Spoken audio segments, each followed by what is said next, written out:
कहानियों की श्रृंखला में एक बार पुनः मैं आप सभी का स्वागत करती हूँ।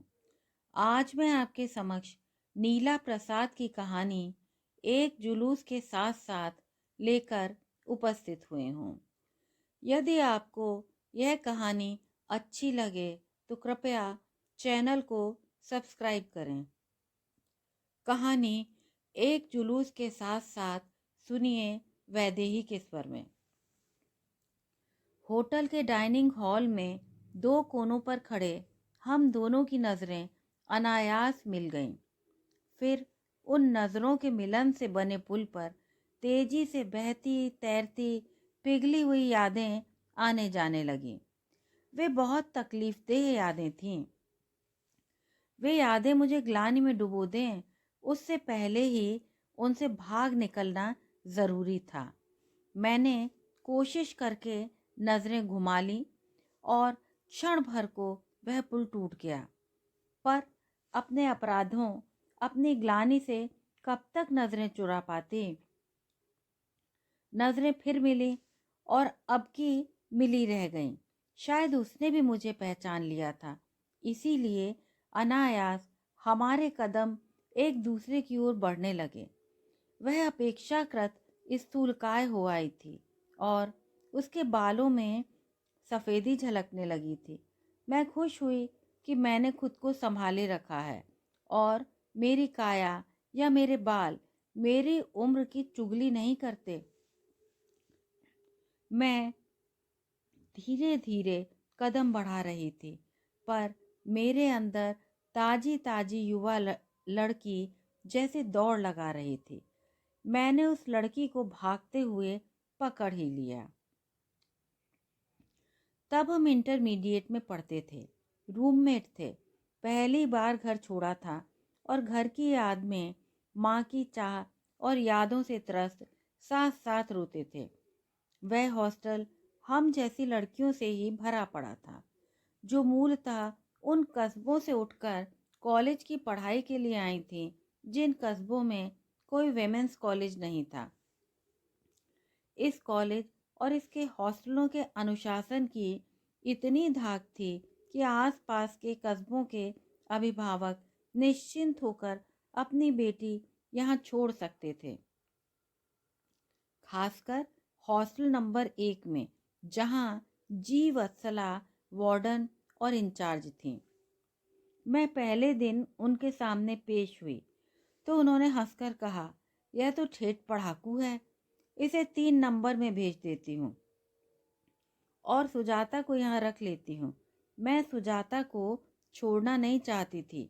2 घंटे के परिचय में ही वह मुझे खासी अच्छी लगने लगी थी। फैशनेबल कपड़ों में वह कितनी मॉडर्न दिख रही थी। अंग्रेजी बोल रही थी, फिर भी गंवार से दिखने वाले कपड़ों में चोटी बनाए शुद्ध हिंदी भर बोल पा रही मुझसे उसने अच्छी तरह बात की थी। मैट्रिक की परीक्षा में मुझे मिले ऊंचे प्रतिशत से प्रभावित दिख रही थी। अब पढ़ाई तो मैं संभाल ही लेती, पर मुझे एक ऐसी सहेली चाहिए थी जो मुझे कपड़ों, फैशन और बालों के लेटेस्ट कट की जानकारी देती रहे। बाजार साथ ले जाकर परफ्यूम से लेकर बढ़िया ब्रा पैंटी तक खरीदवाती रहे। उतने पैसों का जुगाड़ कैसे होगा, यह सोचना मुझे उस क्षण उतना महत्वपूर्ण नहीं लग रहा था जितना किसी तरह सुजाता का साथ पा जाना। बल्कि मेरा दिल धड़क रहा था कि कहीं सुजाता ने भी मैम की हाँ में हाँ मिला दी तो जाने किस रूममेट से मेरा पाला पड़े, जो मुझसे जाने कैसा व्यवहार करे। कहीं मेरे पिछड़ेपन का हर वक्त मजाक न बनाती रहे। वैसे तो सुबह घर से निकलते वक्त मैंने अपना सबसे अच्छा सूट पहना था, पर कॉलेज में घुसते ही मुझे अपने पिछड़ेपन का एहसास हो गया था। सुजाता के कपड़े देखकर मैं बार बार बक्स में रखे अपने दूसरे कपड़े याद कर करके हीन भावना से ग्रस्त हो रही थी। मुझे इसी के साथ रहने दीजिए ना। सूखे गले से मैं जीवी मैम से उस दिन बस इतना ही कह पाई थी। सुजाता के पिता जो पास ही खड़े थे मैम से हंसकर बोले, अब यदि इस सीधी साधी लड़की को मेरी बिटिया इतनी ही पसंद आ गई है तो रहने दीजिए दोनों को साथ साथ। कोई प्रॉब्लम हुई तो बाद में हटा दीजिएगा। मैम मान गई पर मुझे समझाती हुई बोली, तुम साइंस ले रही हो तो तुम्हें ज़्यादा पढ़ाई करनी पड़ेगी।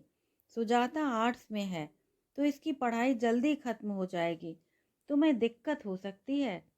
यह समझ लो जब तुम पढ़ना चाहोगी तब यह तुम्हें बगीचे में घूमने चलने को कहेगी। सब हंसने लगे। मैम, मैं, सुजाता, हम दोनों के पिता हमें कमरे में छोड़कर जाने के पहले उन दोनों ने आपस में परिचय किया। वे हमारे घर का फ़ोन नंबर मांग रहे थे पर मेरे घर फ़ोन था ही कहाँ। हम दोनों का घर शहर से मात्र 4 घंटे की दूरी पर था, पर धुर विपरीत दिशाओं में। जीवी मैम उन्हें हॉस्टल में सब मजाक में जी मैम कहते थे। एक बार फिर से हमारे कमरे में एक सीनियर को लेकर आईं जिसने हमें हॉस्टल के कायदे कानून समझाए। अगले दिन से पढ़ाई शुरू हो गई। हमारे पास धन और यश नहीं है, इन्हें हासिल करने की कुव्वत भी नहीं है, पर सपने हैं कि तुम अच्छी शिक्षा हासिल कर कहीं पहुंच जाओ। अपना सारा ध्यान पढ़ाई पर रखना और जीवन में अनुशासन बनाए रखना। हॉस्टल जाना तय हो जाने पर माँ, पिताजी, दादी, बड़े भैया सबकी बातों का सार यही था। मैं पढ़ने में अच्छी थी तो पिताजी मुझे डॉक्टर बनाना चाहते थे। मैं नाक नक्श से उतनी अच्छी नहीं थी तो माँ मुझे जल्द ब्याह देना चाहती थी। दादी ने बीच का रास्ता सुझाया था, डॉक्टरी की पढ़ाई में नाम लिखा ले, फिर जल्दी से जल्दी ब्याह दो। 16 से 22 की उम्र की हर लड़की अगर वह बीमार नहीं हो अच्छी ही लगती है। यह उम्र निकलनी नहीं चाहिए। पढ़ाई में औसत बड़े भैया को शहर से ग्रेजुएट होते ही बिजली के सामानों की दुकान खुलवा दी गई थी। पढ़ाई में कमज़ोर छोटे भैया को खेती का काम संभालने गांव भेजने की तैयारी थी तो वे मुंह फुलाए घूम रहे थे और मुझे बाहर भेजकर पढ़ाया जाए इसका घोर विरोध कर रहे थे। सुजाता भी मेरी तरह अकेली बेटी थी पर उसका छोटा भाई यह सुनकर इतराया हुआ था कि दीदी पढ़ने हॉस्टल जा रही हैं। वह साधन संपन्न घर में काफ़ी इंतज़ार के बाद पैदा हुई सुंदर सलोनी लाडली बेटी थी। हॉस्टल आने के 1 डेढ़ महीने बाद की बात होगी। तब तक हमारे मन में कस्बे और शहर के चकाचौंध भरे जीवन का अंतर काफ़ी कुछ स्पष्ट हो चुका था। मैं 2 बार बाजार हो आई थी। भले ही मैंने अपने लिए क्लिप, पेन, पेपर के सिवा और कुछ नहीं खरीदा था। रविवार की एक अलसाई दोपहरी को जीवी हमारे कमरे में चली आई। तब वहाँ टीवी का पदार्पण नहीं हुआ था। तुम दोनों को लेने लोकल गार्जियन नहीं आते? उन्होंने चलते ढंग से पूछा। हम दोनों ने नामे सिर हिला दिया। अच्छा, तो क्या तुम दोनों शाम को भी यूं ही हॉस्टल में पड़ी रहोगी? चलो, मैं तुम्हें घुमा लाती हूँ। सड़क के उस पार ही एक बढ़िया सा होटल है। मेरे साथ कुछ और लड़कियां भी चल रही हैं। सबको कोल्ड ड्रिंक पिला लाती हूँ। हम खुशी खुशी तैयार हो गए। लगभग 1 दर्जन लड़कियां मैम के साथ चलीं। उनमें से कुछ ने उस दिन पहली बार लिपस्टिक लगाई थी तो किसी ने पहली बार पैरेलल पहना था। किसी के लिए हाई हील में चलने का नया नया अनुभव था तो मुझे कटे बालों में बाहर निकलने का। वह साधारण सा होटल शहर में नई आई मुझ जैसी लड़कियों को बहुत सुंदर लगा। हल्की धीमी रोशनी में छोटी छोटी गोल मेजों और कई झाड़ फानूसों से सजा होटल बहुत रहस्यमय सा लग रहा था, जैसे किसी फिल्म का हिस्सा हो। हर मेज के साथ 4 कुर्सियां लगी थीं, पर जीवी हमें दो दो कर वहां बिठाती गई। बहरे जैसे उसे पहचानते थे, झुककर अदब से पेश आ रहे थे। मुझे अफसोस हुआ कि मुझे सुजाता का साथ नहीं मिला। भले ही मेरे साथ कविता बैठी थी, मैं लगातार सुजाता पर नजरें टिकाए थी। बैरे ने हमसे पूछ पूछ कर हमारे पसंद की कोल्ड ड्रिंक हमें दी। कांच का वह लंबा सा गिलास मुझे शानदार लगा था। हमने चुस्कियां लेनी शुरू ही की थी कि जीवी उठी और टहलती हुई दरवाजे से बाहर चली गई। मुझे उनके जाते ही अकेला और डरा डरा सा लगने लगा। तभी जाने कहां से एक साथ कई पुरुष हॉल में घुस आए और दो तो ऐन हमारे सामने आकर बैठ गए। हम सब विमेंस कॉलेज की हैं। मैंने घबराहट में कहा, हाँ बेटे, मालूम है आप सब जीवी के साथ हैं।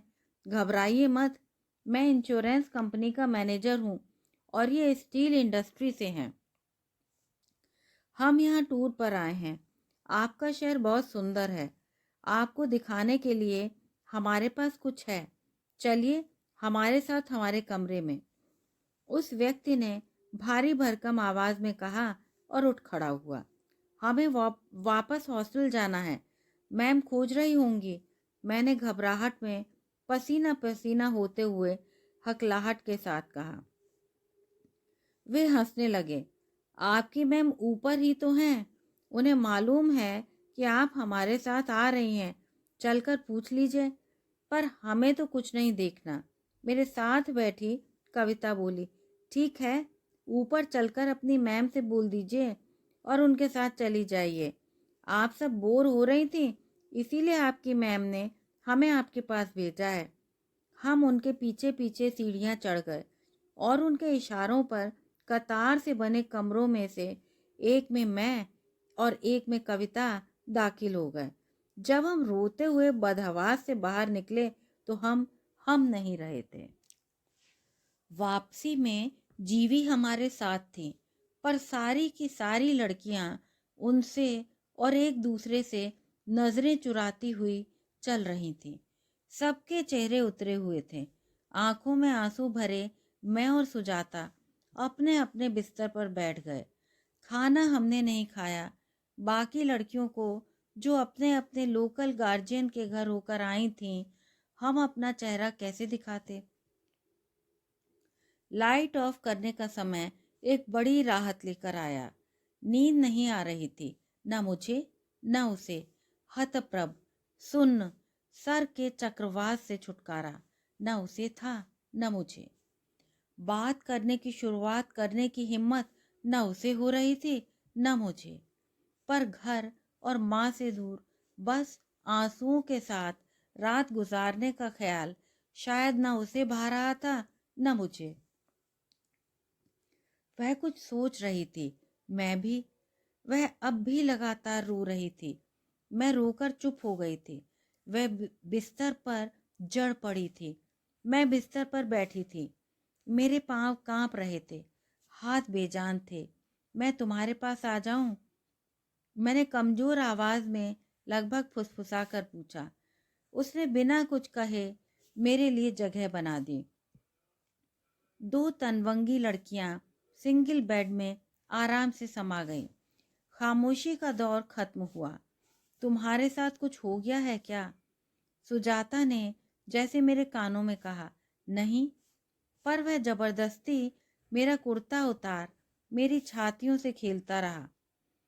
मैंने उसके कहने पर भी अपना पैरेलल नहीं उतारा। मैं सिकुड़ती गई तो वह गुस्साकर बोला, तुम तो लकड़ी की बनी लगती हो। जाओ, भागो यहाँ से। तुम्हारी मैम से मैं निपट लूंगा। बाहर आकर सीढ़ियों के पास खड़ी थी तो जीवी मुस्कुराती हुई आई और बोली, अरे रो क्यों रही हो? वह तुम्हें बहुत आगे ले जाएगा। हो सकता है शादी भी कर ले। वह थोड़ा उम्र दराज है, पर शादीशुदा थोड़ा ही है। धनी है वह। तुम्हारी किस्मत पलट जाएगी। तुम्हारे साथ साथ हुआ क्या? मन के दरवाजे खुलने लगे।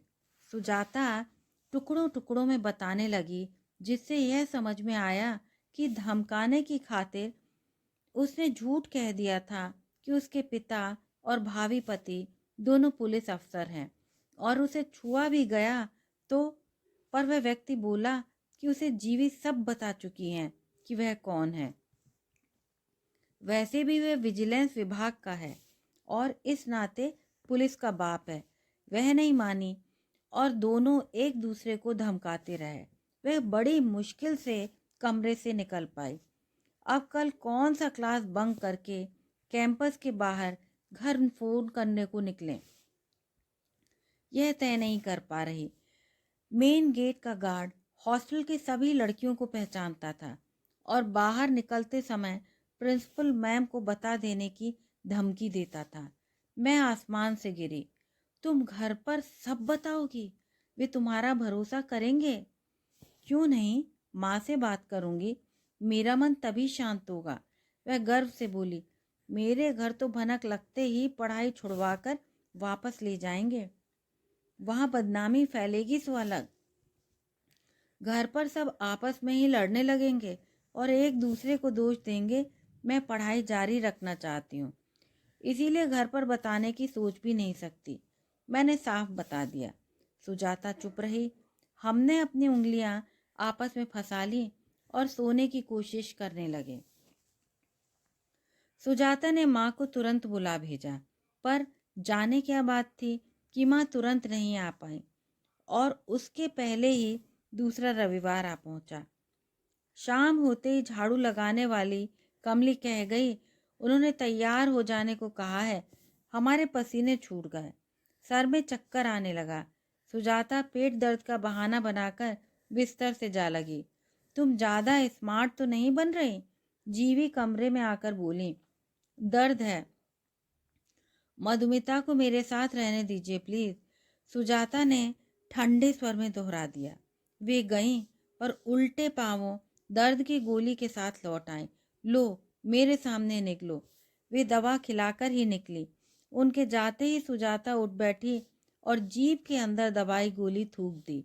यह नींद की गोली है मधु, मैं पहचानती हूँ। वह घबराहट के मारे रोने लगी। मैं भी। उसके अगले रविवार मेरी तबीयत सचमुच बिगड़ गई। दस्त और उल्टियां होने लगी। डॉक्टर से मुझे दिखवाकर सुजाता और लता दी को मेरे पास बिठाकर जीवी चली गई। ऐन नींद की देहरी पर पहुंचकर मैंने जाना कि सुजाता की माँ आई हैं। मैं चाहकर भी जागी न रह पाई। लता दी कॉलेज के अंतिम साल में थी। इंग्लिश ऑनर्स कर रही थी। अंग्रेजी में कविताएं भी लिखती थी। मितभाषी थी। फिर भी कॉलेज की सारी लड़कियां जाने क्यों उन्हें घेरे रहती थीं।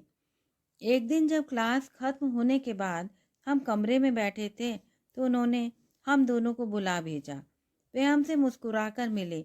तो तुम दोनों भी जीवी की शिकार हो गई? उन्होंने हमसे पूछा तो मारे शर्म और अपराध बोध के हम कुछ बोल नहीं पाए। अगली बार तुम्हें होटल चलने को कहे या रात को अपने कमरे में बुलाए तो मुझे इशारा कर देना। मेरा कमरा जीवी के कमरे के 2 पहले है। हम दोनों किसी तरह बच निकले। हमें कुछ नहीं हुआ। मुझे यह बताना बहुत ज़रूरी लगा। ग्रेट। पर सारी लड़कियां बच नहीं पाईं। वे बस इतना ही बोली।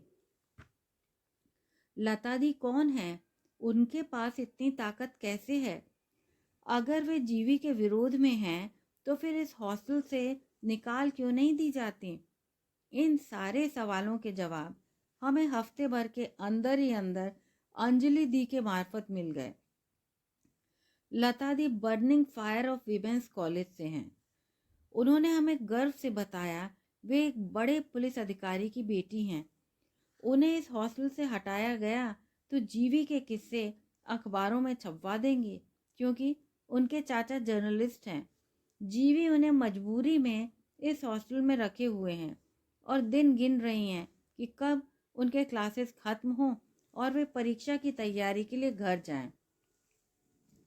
जीवी दक्षिण भारतीय हैं, कुंवारी हैं और कच्ची ताजी युवतियां प्रौढ़ों के पास पहुंचा तगड़ा कमीशन कमाती हैं। वे इन पैसों का क्या करती हैं यह किसी को नहीं मालूम। मैं तो लता दी की फैन हो गई। कितनी ताकतवर हैं वे। जीवी तक उनसे घबराती हैं। पुलिस अधिकारी और जर्नलिस्टों के परिवार से हैं तभी। कभी हॉस्टल के लॉन में उन्हें टहल टहल कर किताबें पढ़ते देखती तो मन होता दौड़कर उनके पास चली जाऊं, पर हिम्मत नहीं पड़ती थी। एक बार जब आधी रात तक सोने की तमाम नाकाम कोशिशों के बाद मैं और सुजाता कॉरिडोर में टहलने निकले तो उन्होंने हमें पकड़ लिया। क्या जीवी ने कमरे में बुलाया था? नहीं तो हम चौंके। सावधान रहना। वे पेन पकड़े पकड़े वापस अपने कमरे में चली गईं। हॉस्टल के अंदर अंदर कुछ पक रहा था, जैसे धुआं नहीं था पर कहीं कुछ जल रहा था जैसे। किसी शाम जैसे ही जीवी किसी दूसरे हॉस्टल के वार्डन के पास चाय या गपशप के लिए चली जाती, सारी लड़कियां लता दी के कमरे में इकट्ठा हो जाती। धीमे स्वरों में की जा रही बातचीत में भी उत्तेजना झलकती। आधे एक घंटे में जैसे ही वे वापस मैदान के छोर से प्रकट होती, लड़कियां वापस अपने अपने कमरों में, पर चुपके चुपके एक दूसरे के कमरे में चिटें पहुंचाती रहती। हमें इन सब में शामिल नहीं किया जा रहा था, इसीलिए हमारी उत्सुकता चरम पर पहुंचती जा रही थी।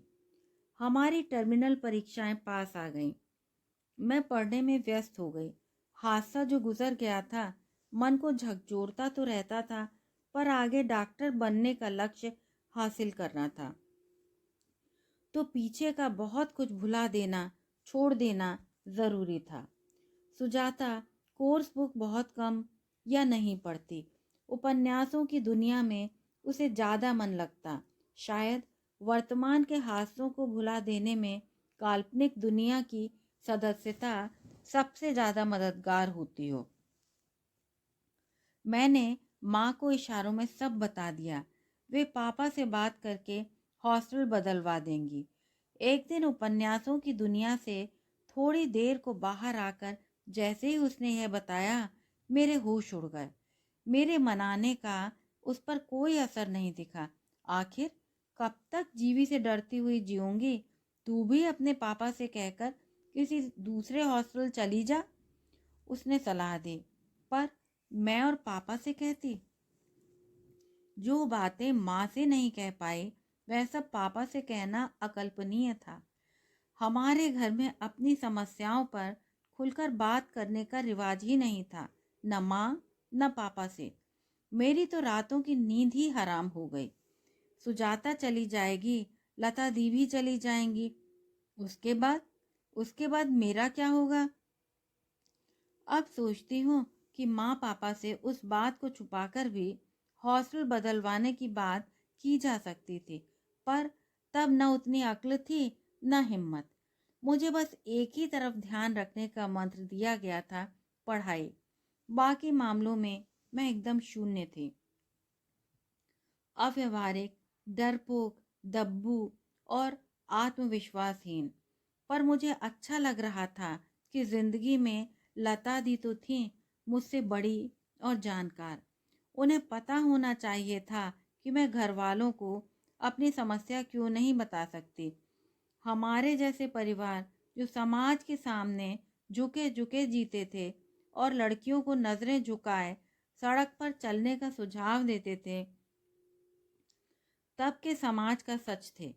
भनक लगते ही पिता कॉलेज छुड़वा देते और कस्बे में अटकलों का बाजार गर्म हो जाता।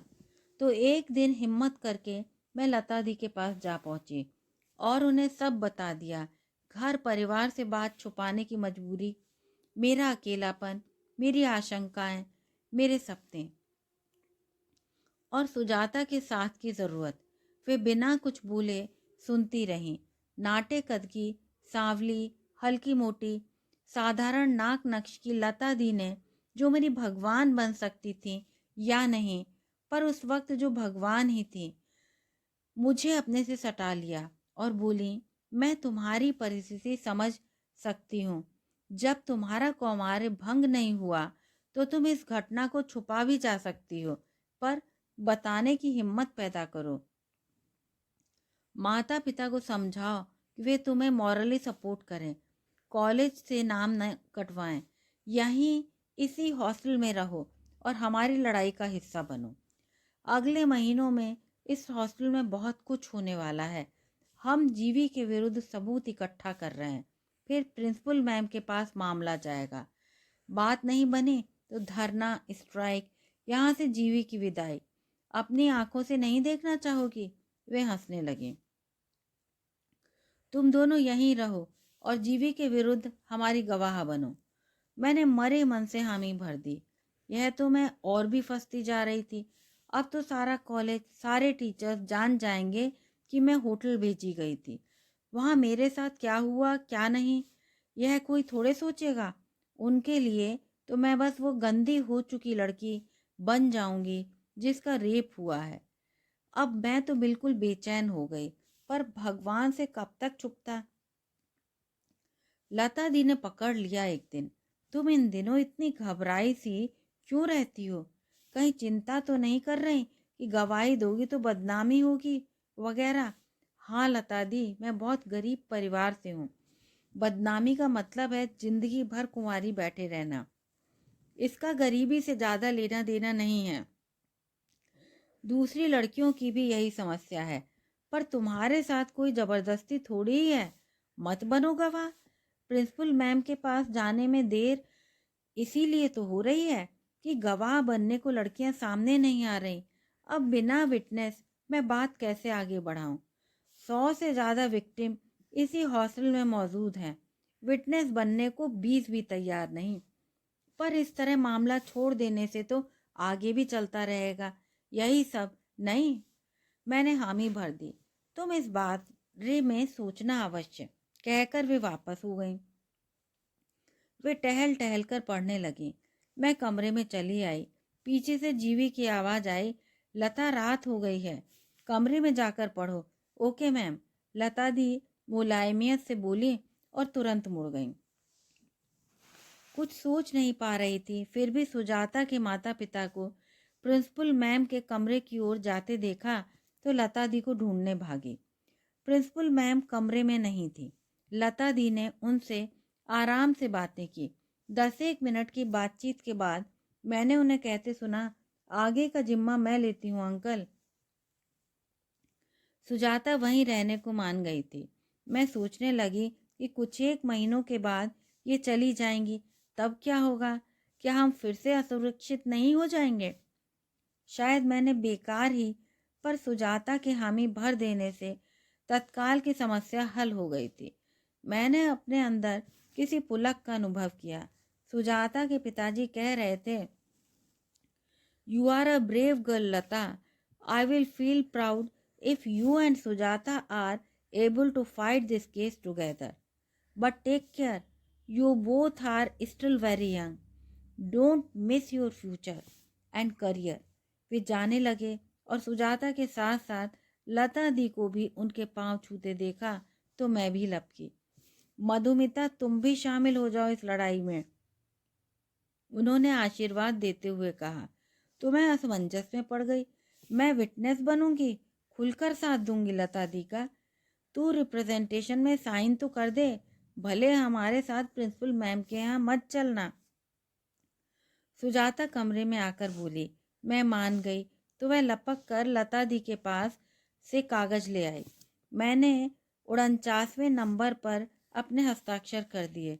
सुजाता कागज वापस देने गई तो मेरे लिए बर्फी का एक टुकड़ा लेती आई। महीना गुजर गया, टर्मिनल्स खत्म हो गए, कहीं कुछ होता दिखता तो था नहीं। मैंने सोचा शायद सब कुछ ठंडा पड़ गया, हस्ताक्षर कर देने के द्वंद्व से मुक्ति मिली, पर मैं गलत थी। वह दिन आखिर आ ही गया जब इतिहास लिखा जाना था। एक दोपहर 15-20 लड़कियों के साथ हमारी नायिका प्रिंसिपल मैम के कमरे के बाहर खड़ी पाई गई। मैम बिजी थी, ये सब इंतज़ार करती रहीं। मैम शायद थकी थी तो अचानक से कमरे से बाहर निकली और चपरासी कमरे में ताला लगाता पाया गया। अब लता दी अब क्या करेंगी? मैं सोच ही रही थी कि देखा कि लता दी आगे बढ़ी और मैम से खड़े खड़े 2 मिनट बात करके 5 पृष्ठों का रिप्रेजेंटेशन उन्हें थमा दिया। मैम ने उन पर एक सरसरी निगाह डाली और गुस्से से भर सारे कागज हवा में लहरा दिए। लड़कियां खड़ी रहीं। मैम के मुड़ते ही चपरासी दौड़ दौड़ कर हवा में इधर उधर उड़ गए कागजों को मैदान से चुनने लगा। लड़ाई का बिगुल बज चुका था। रात को जीवी के हॉस्टल में उन्हीं के विरुद्ध रणनीति तय की गई। अगले दिन सुबह 9 बजे प्रिंसिपल मैम जैसे ही कमरे में बैठी, लड़कियों का झुंड कमरे के बाहर धरना देकर बैठ गया। 1978 की जनवरी या फरवरी में 18 लड़कियों को लेकर शुरू किया गया वह धरना लड़कियों में इतना जोश भर देगा कि स्ट्राइक जुलूस की शक्ल लेता हुआ जीवी की विदाई का कारण बनकर ही रहेगा।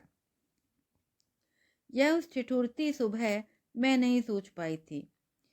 31 साल पहले जब उस शहर में ना ही फोटोकॉपियर कॉमन थे ना ही इलेक्ट्रॉनिक टाइपराइटर, तब हाथ से लिखे उस रिप्रेजेंटेशन को टाइप करने में प्रिंसिपल मैम के उस सेक्रेटरी ने गुपचुप भूमिका निभाई थी जो खास जीवी के शहर से ताल्लुक रखता था।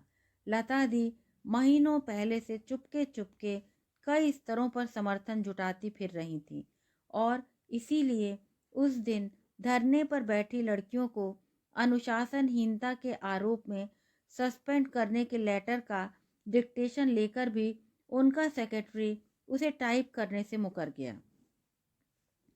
गुस्से से बोराई मैम ने हाथ से अपने सेक्रेटरी का सस्पेंशन लेटर बनाकर उसकी कॉपी कॉलेज डीन को दे आने को चपरासी दौड़ा दिया। चपरासी डीन के ऑफिस दे आने से पहले वह चिट्ठी लता दी को पढ़ाया। धरने पर बैठी सभी लड़कियां महीने भर के लिए सस्पेंड हो गई।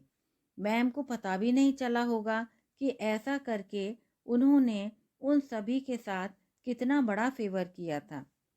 सुजाता मुझे हर गतिविधि की जानकारी देती रहती। क्लासरूम में घुसना मना हो जाने से वे सब आराम से हॉस्टल में बैठकर आगे की रणनीति तय करती रहती। फंड इकट्ठा किए जाते, बाहर जाकर जरूरी कागजात टाइप करवाए जाते, बूथ से फ़ोन किए जाते। 10 दिनों के अंदर डीन और वीसी के नाम अपील पर कई सौ लड़कियां साइन कर चुकी थी। लता दी ऑनर्स के फाइनल एग्ज़ाम ड्रॉप कर हॉस्टल में और 1 साल रहने का मन बना चुकी थी। 6 लड़कियों को धरने पर बैठने के लिए घर से फटकार मिल चुकी थी।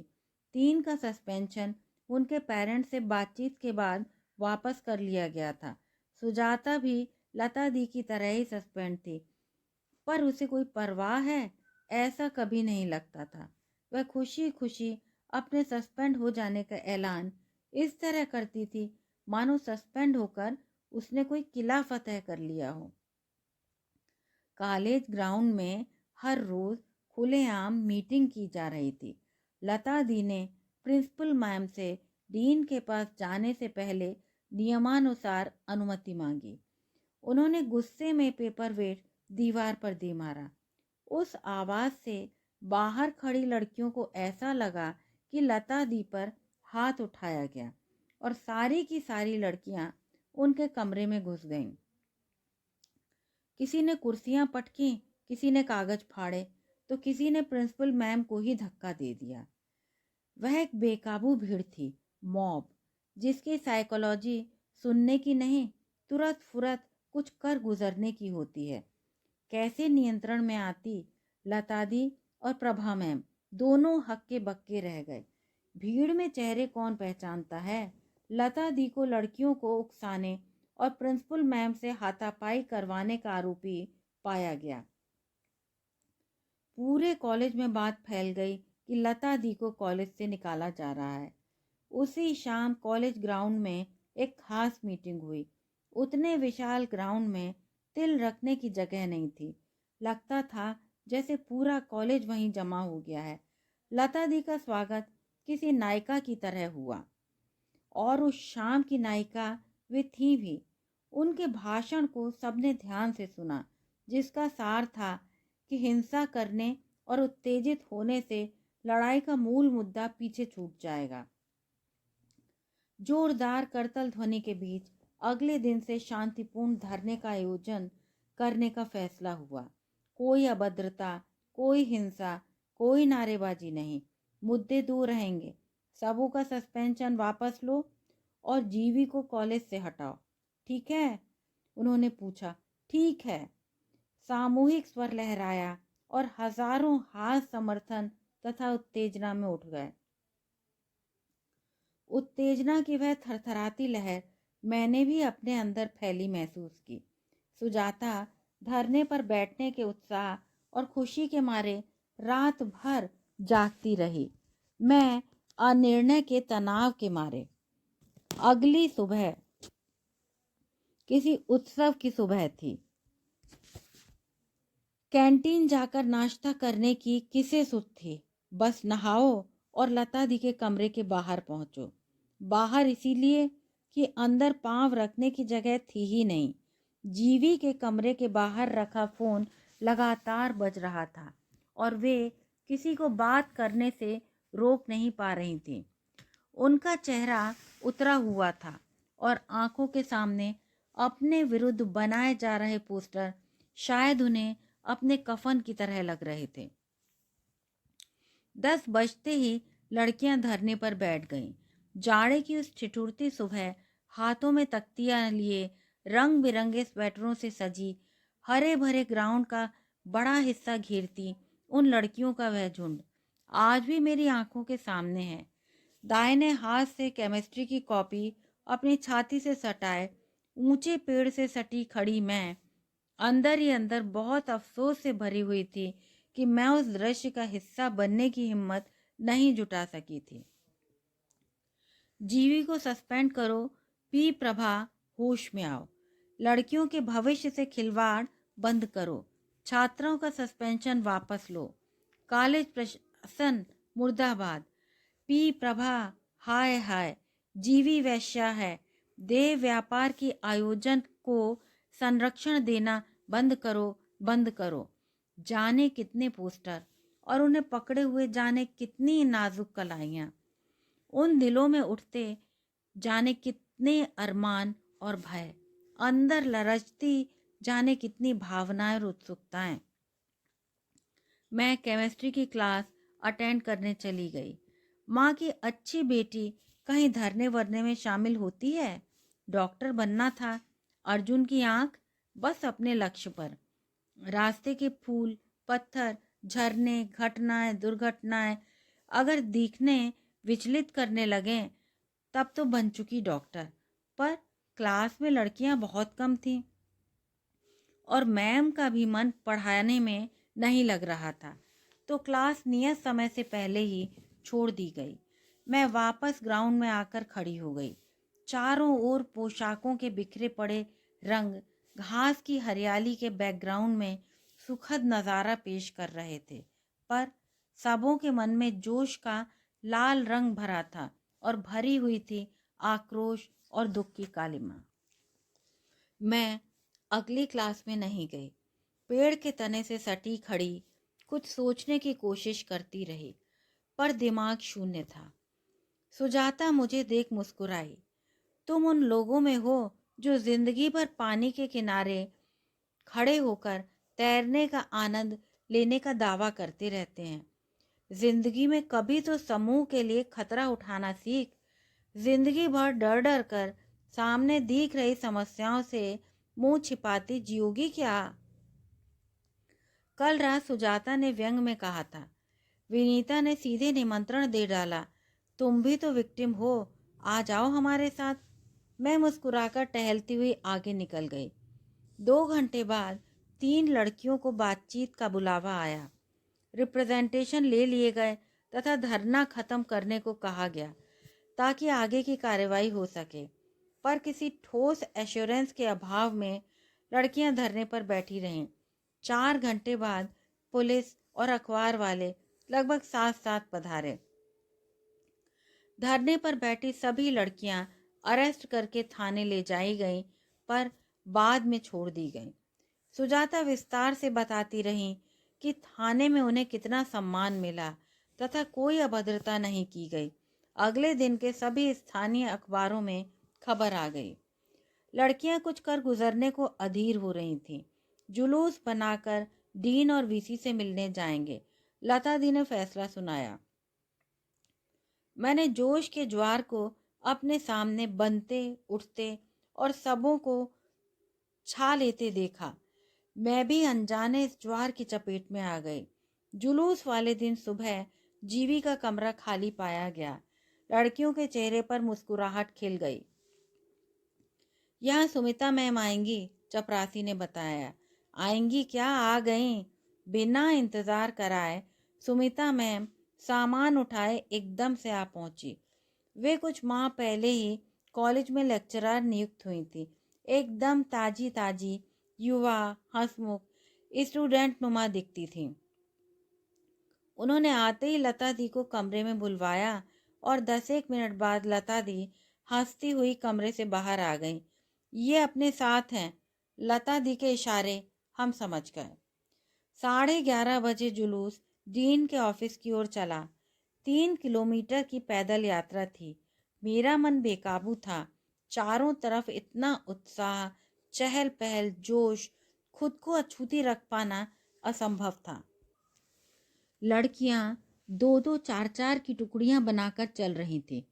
उस झुंड का हिस्सा बनते ही मेरा मन शांत हो गया। मुझे बहुत पहले शामिल हो जाना चाहिए था। इतना भी क्या डरना, मैंने खुद से कहा और मुस्कुराकर चारों ओर नजरें दौड़ाई। किसी की आंखों में मेरे पिछले व्यवहार को लेकर कोई उलाहना नहीं दिखा।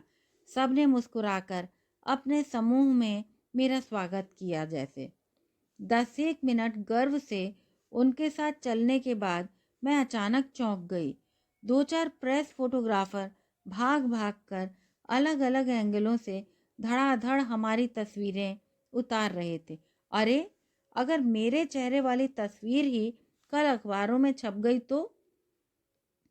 यही अखबार तो मेरे कस्बे में भी जाता है। तब क्या कहेंगे लोग? क्या जवाब दूंगी कि घर वालों को यही सब करने कॉलेज गई थी, यही मन लगाकर पढ़ाई? जाड़े की उस सुबह मोटे स्वेटर से लदी मैं अचानक पसीना पसीना हो गई।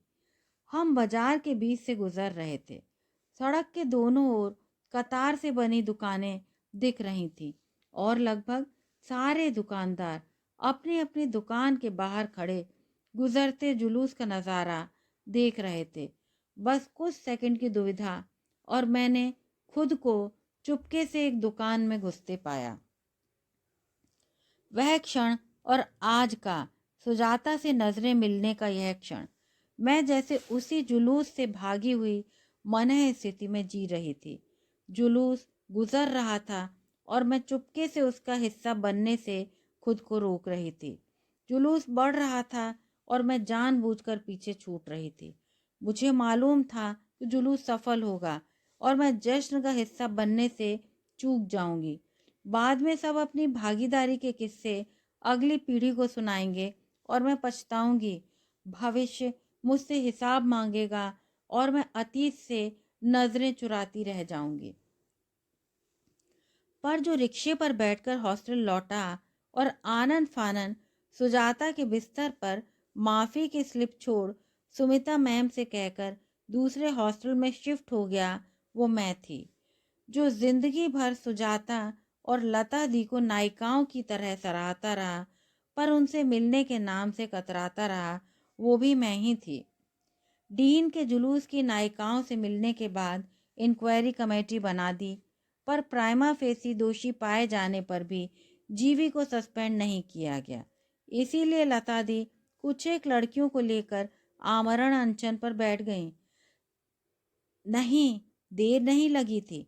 18 घंटे भी तो नहीं बीते थे कि सस्पेंशन लेटर आ गया। लता दी ने जूस पीकर अनशन तोड़ दिया था। 2 हफ्ते के अंदर अंदर तो इंक्वायरी कंप्लीट भी हो गई थी। कॉलेज के वर्तमान ही नहीं, पूर्व छात्राओं ने भी गवाही दी थी। मैं चकित रह गई। इतना आक्रोश मन में लिए जी रही थी कि खबर मिलते ही दूसरे शहरों से बयान दर्ज करवाने आ गईं। उनमें से 3 को पति से अलग होना पड़ा था, 2 पति की पहल पर ही आई थीं और बाकी मन में पल रहे आक्रोश को गलाने के खातिर मैं खुद से शर्मिंदा थी। जीवी डिसमिस हो गई। कॉलेज में जश्न पूरे आयोजन से मना। थोड़ी नारेबाजी, थोड़ा हुड़दंग, उल्लास के चीखते स्वर। होली आने में देर थी, पर अबीर के उड़ते रंगों ने पूरे कॉलेज को छा लिया। उत्सव के रंगों का मन पर असर मिठाइयों के अनवरत दौर से जाहिर था। मैं उदास थी। मैं भी उत्सव के इन रंगों में डूब सकती थी अगर मैंने कायरता से लड़ना सीख लिया होता। मैं भी आईने में खुद से नजरें मिला सकती होती अगर मैं जुलूस से किनारा न किया होता। मैं भी मानवता के बदनुमा दाग जीवी पर एक पत्थर उछाल सकती थी अगर अगर पर ये अगर अंतहीन थी। अपने अंदर की दौड़ लगाकर सुजाता से गले मिल जाने को आतुर उस युवा लड़की को मैंने रोक लिया। 48 की उम्र में 17 की चंचलता शोभा नहीं देती। लपकते कदमों की रफ्तार सायास धीमी करके मैंने ग्रेस क्रिएट करने की कोशिश की, पर धड़कते दिल का क्या करती। इतने सालों तक जाने कितनी कितनी बार मैं इस प्रसंग को याद करके खुद से शर्मिंदा, पर उस आंदोलन की नायिकाओं की प्रशंसा में नतमस्तक होती रही। जब जब कहीं भी महिलाओं के सेक्सुअल हैरेसमेंट का मामला सामने आया, सारा अतीत मेरे सामने घूम गया और मुझसे अपने किए का जवाब मांगने लगा। मैं हर बार सोचती और खुद का विश्लेषण करती रही। हर बार सोचती रही कि जब युवावस्था की शुरुआत में भी इतनी हिम्मती लता दी थी, तो जाने बाद में उन्होंने समाज के लिए क्या कुछ नहीं किया होगा। कितनी बड़ी समाज सेविका होंगी वे। हाँ, उनका नाम अखबारों में नहीं आता तो शायद वे किसी छोटे शहर को अपना कार्यक्षेत्र बनाए होंगे। और सुजाता, वह भी तो लता दी की बराबरी की सहभागी और उन जैसी ही हेड स्ट्रॉन्ग थी। हो सकता है उसने लता दी से भी कहीं अच्छा काम किया हो। जब भी समाज सेविकाओं का जिक्र आता, मैं ये 2 नाम जरूर तलाशती। भले ही हर बार निराशा हाथ लगती, पर अब तो वह ऐन सामने थी। उसे जरूर लता दी के बारे में भी पता होगा। दोनों की कितनी अच्छी पटने लगी थी, तो संपर्क नहीं बनाए रखने का कोई कारण ही नहीं होगा।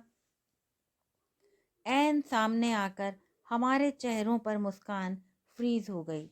कैसी हो मधुमिता? उसने पूछा। अच्छी हूँ, और तुम? मजे में। उसकी मुस्कान इतनी चौड़ी हो गई कि दंत पंक्तियां झलकने लगी, पर मैं सड़क किनारे खड़ी थी और जुलूस मेरे स्थिर पांवों को पीछे छोड़कर आगे निकला जा रहा था। सुजाता उस जुलूस में थी, वह सफल होने वालों में थी, और मैं उनमें जो सच का साथ देने से घबरा गए थे। जिंदगी में सच से आंखें मिलाने वालों की कतार से पीछे छूट गए थे। सच है, मैं अब तक उस जुलूस से भाग निकलने के गिल्ट से बाहर नहीं निकल पाई थी। मैं अभी भी उसी गिल्ट की ठंडी शिला पर खड़ी थी और पांव सर धो रहे थे। क्या तुमने हॉस्टल के कमरे में तुम्हारे बिस्तर पर छोड़ा मेरा पुर्जा पढ़ा था? मैंने शिला को तोड़ने की कोशिश की। हाँ, कैसा पुर्जा? वह चौंक कर हंसी। नहीं, अतीत उसके दिल पर रखा कोई बोझ नहीं था, ना ही कोई शिला उसके पांवों को गला रही थी या आग की लपटें सर को भस्म कर रही थी।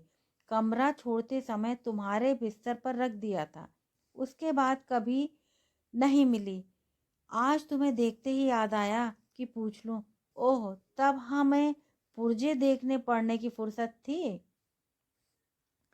जिस आग से घिरे जीते थे हम, उसमें कितने पुर्जे जल गए होंगे। वह फिर हंसी, उन्मुक्त। और रिश्ते? क्या रिश्ते भी? क्या तुमने मुझे कभी याद नहीं किया, एक पल को भी? कभी भी किसी सिलसिले में? मैं भावुक होने लगी। हाँ, किया ही होगा शायद, पर जीवी के सिलसिले में कभी नहीं। क्यों करती याद? तुम ही बताओ। तुमसे नाराज होने, तुम्हें गालियां देने या तुम्हें सुधारने को? तुम अपनी परिस्थितियों द्वारा इस कदर जकड़ ली गई थी कि स्वतंत्र रूप से कुछ भी कर या सोच नहीं सकती थी। सच है, मेरी कोई रुचि नहीं बची थी तुम में, पर अभी नजरें मिलते ही लगा कि जानना चाहती हूँ कि तुम कहाँ हो, कैसी हो। लता दी के बाद तुम सभी हीरोइंस थी उस आंदोलन की। अरे नहीं यार, और अब पुराने जमाने की हीरोइंस को वैसे भी पूछता ही कौन है। चलो छोड़ो, अब वह सब क्यों याद करें। एक फेज था जिंदगी का, गुजर गया। हम सब जिंदगी में आगे बढ़ गए, उसने ठहाका लगाते हुए कहा। हाँ, अच्छा हुआ कि तुम्हारे मन से सब बीत गया। तुम सब आगे बढ़ गए, मैं तो अब तक नहीं उबर पाई। कोई गिल्ट अब तक मुझे जकड़े हुए है जैसे। मैंने कहा, तुम ज़रूरत से ज़्यादा भावुक हो रही हो, और वैसे भी वे सब बातें अब इररिलेवेंट हो गई हैं। आज के ज़माने में उन कारणों के लिए आंदोलन करने की ना नौबत आएगी, ना उस तरह का सेंटिमेंट है शरीर की पवित्रता को लेकर। अब तो बच्चों को बस कहानी की तरह सुनाने की घटना रह गई है वह, जिस पर बच्चे हंसेंगे। हंसेंगे क्यों? लो कर लो इनसे बात। आज किस वार्डन की हिम्मत है कि धोखे से लड़कियों को ग्राहकों से मिला दे? सब सजग और बोल्ड हो गई हैं। किसी हॉस्टल वार्डन के ऐसे किसी इंटेंशन की हवा भर लगते ही मीडिया ले उड़ेगा। वह ठहाके मारकर हंसने लगी। और आजकल की लड़कियां, उफ, कईयों के लिए तो बॉयफ्रेंड और सेक्स जेब खर्च और गिफ्ट कमाने का जरिया भर है। इन्हें मना करो तो ये मेरी लाइफ है वाले स्टाइल के जुमले मुंह पर मारकर चलती बनेंगी। अरे ऐसा मत कहो। मुझे दो युवा लड़कियों की माँ को बुरा लगना स्वाभाविक ही था। कैसे नहीं कहूँ? मैं खुद इतने प्रेस्टिजियस कॉलेज में गर्ल्स हॉस्टल की वार्डन हूँ। मुझे नहीं मालूम इनके किस्से।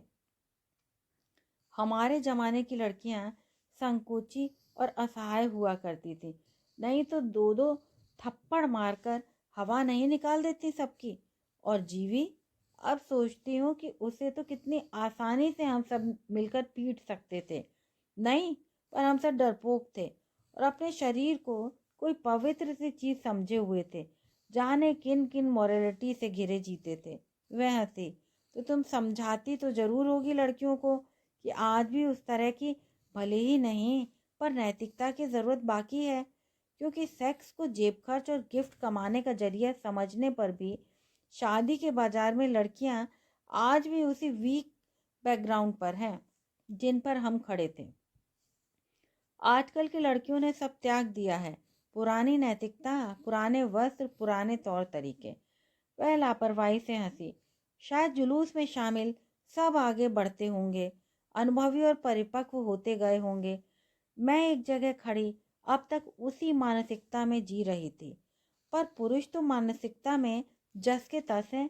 लड़कियों को लेकर घूमते हैं, साथ सोते हैं, मस्ती करते हैं, पर शादी की बात उठते ही खट से परंपरावादी बनकर दहेज और अक्षत कौमार की मांग करने लगते हैं। क्षण भर की असुरक्षा के बाद मैं दृढ़ता से अपने विचारों पर डट गई। मैं अपनी बेटी ब्याहने को थी और मुझे बाजार अच्छी तरह पता था। वह चुप लगा गई।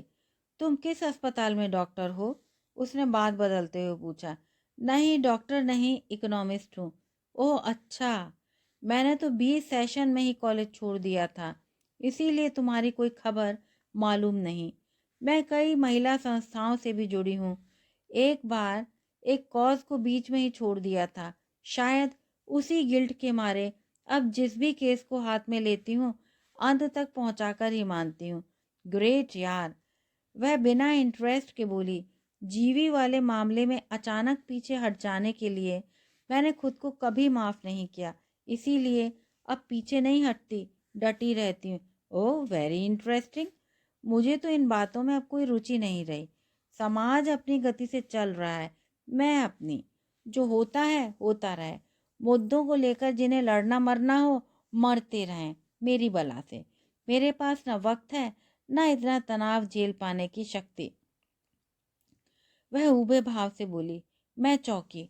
तो अब तुम पानी के किनारे खड़े होकर तैरने का आनंद लेने वालों में शामिल हो गई क्या? मैंने उसका व्यंग लौटाना चाहा जो सालों साल मुझे छेदता था, पर नहीं, मैं अशोभन क्यों बोलूं।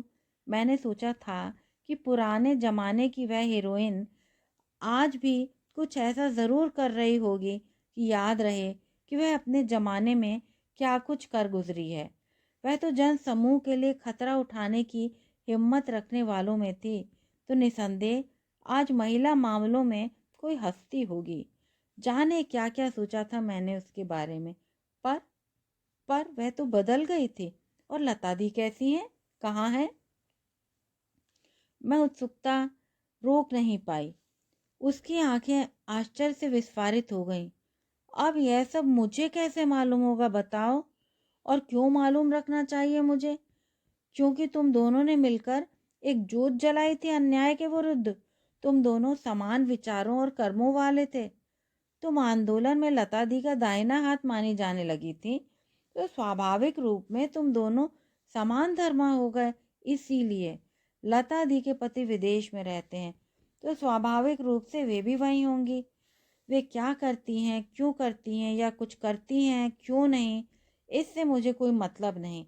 साफ है कि इस देश में महिला मामलों में उनकी कोई हिस्सेदारी नहीं। वे अलग तरह का जीवन जी रही होंगी और उन्हें मेरी तुम्हारी याद भी नहीं होगी। पर तुम हम दोनों के पीछे क्यों पड़ी हो? हम अब आवाज बुलंद नहीं करते, नारे वारे नहीं लगाते, तो तुम्हें क्या? तुम तब भी इरिटेटिंग थी, अब भी हो। शिट। वह मुड़ी और मेरी ओर पीठ किए खड़ी हो गई। सुजाता वही थी, पर वह वही सुजाता नहीं थी। या सुजाता तो वही थी, पर उसके प्रभामंडल से सहमी मैं कॉलेज में उसे पहचान नहीं पाई थी। हम दोनों वापस मुड़े, एक दूसरे से ठीक विपरीत दिशाओं में। अब हम दोनों गुजरते जुलूस के आर पार दो अलग किनारों पर खड़े थे। अब के जुलूस में शामिल होने की बारी मेरी थी और चुपके से निकल भागने की उसकी। नहीं, वापस लौटते समय मेरे मन में ग्लानि पैदा करती अतीत की कोई गांठ नहीं थी। धन्यवाद। यदि आपको यह कहानी अच्छी लगी हो तो कृपया चैनल को सब्सक्राइब करें।